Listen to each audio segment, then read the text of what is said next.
महसूल मंत्री चंद्रशेखर बावनकुळे आणि आदित्य ठाकरेंमध्ये चर्चा झाल्याची माहिती आहे। विधानसभा परिसरामध्ये ही चर्चा झाल्याचं कळतंय आणि तुमची संपूर्ण शिवसेना दिसत नव्हती सकाळी असा प्रश्न बावनकुळेंनी उपस्थित केल्याचं पाहायला मिळालंय। तर दिशा सालियान प्रकरणामुळे चर्चेला महत्त्व प्राप्त होत आहे। महसूल मंत्री चंद्रशेखर बावनकुळे आणि आदित्य ठाकरे यांची चर्चा झाल्याची ही दृश्य स्क्रीनवर आणि विधानसभा परिसरामध्येच त्यांची दोघांची चर्चा झालेली आहे आणि तुमची सगळी शिवसेना दिसत नव्हती असा प्रश्न सुद्धा महसूल मंत्री बावनकुळे यांनी आदित्य ठाकरेंना उपस्थित केला आणि त्यांचं हे बोलणं एकमेकांशी हात जोडून ते पुढे निघाले। आम्ही सकाळी राजभवनात गेलो होतो असं सुद्धा त्यांनी म्हटलेलं आहे।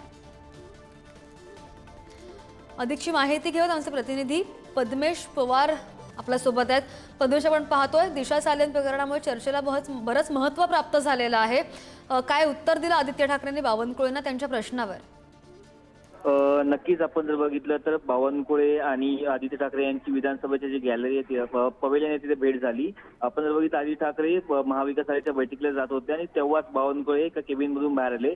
तेव्हा बावनकुळे यांनी त्यांना विचारलं काय सकाळी कुठे होतात, तेव्हा त्यांचं उत्तर असं होतं की आम्ही सगळे राज्यपालांच्या भेटीला गेले होतो। त्यानंतर स्वतः आदित्य ठाकरे आणि त्यांच्यासोबत आव्हाड होते, त्याचबरोबर बावनकुळे या तिघांच्यात थोड्याशा गप्पा गोष्टी झाल्या। त्यानंतर आदित्य ठाकरे थेट महाविकास आघाडीच्या बैठकीला गेले। आपण जर बघितलं दिशा सालियान प्रकरणात जे प्रकरण पुन्हा बाहेर आले त्यामुळे आदित्य ठाकरे असतील यांच्यावर अनेक गंभीर आरोप असे सत्ताधाऱ्यांकडून होत आहेत। त्यानंतर कुठेतरी आपण बघू शकतो की बावनकुळे आणि आदित्य ठाकरे यांची भेट झाल्यानंतर कुठेतरी हास्याचं वातावरण सध्या विधानसभा परिसरात झाल्यामुळे कुठे राजकीय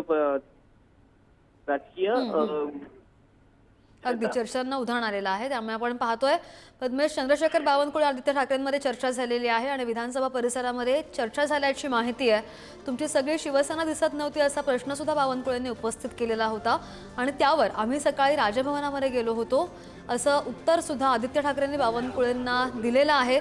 आणि दिशा सालियान प्रकरण जे 2 दिवसांपासून सुरू आहे त्यामुळे चर्चेला महत्त्व प्राप्त झालंय। पुन्हा एकदा जातीय पद्मेशकडे। पद्मेश, आपण पाहतोय एकीकडे भाजपचे म्हणजे सत्ताधारी सगळे जे आहेत ते आदित्य ठाकरेंवर आरोप करतायत आणि त्यानंतर आदित्य ठाकरेंचं हे बावनकुळेंना उत्तर पाहायला मिळत आहे। काय चर्चा आहेत सध्या या प्रकरणासंदर्भात?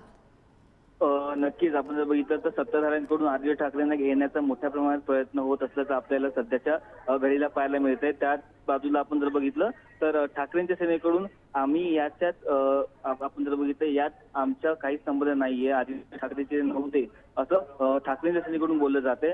आपण जर बघितलं दिशा सालियान प्रकरण खूप जुनं आहे, 5 वर्षापूर्वीच आहे। त्यानंतर तेव्हा त्यांचे आदित्य ठाकरेंवरती आरोप झाले होते। सुरुवातीपासून सत्ताधारी असतील ते आदित्य ठाकरेंवरती गंभीर असे आरोप करतायत।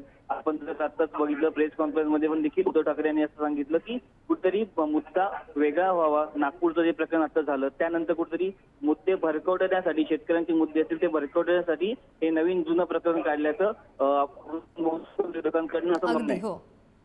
नाही, बरोबर। आणि आता हे सगळं प्रकरण कसं वळण घेतं ते सुद्धा पाहणं महत्त्वाचं असेल। अपडेट घेत राहू। पद्मेश, धन्यवाद दिलेल्या माहितीसाठी।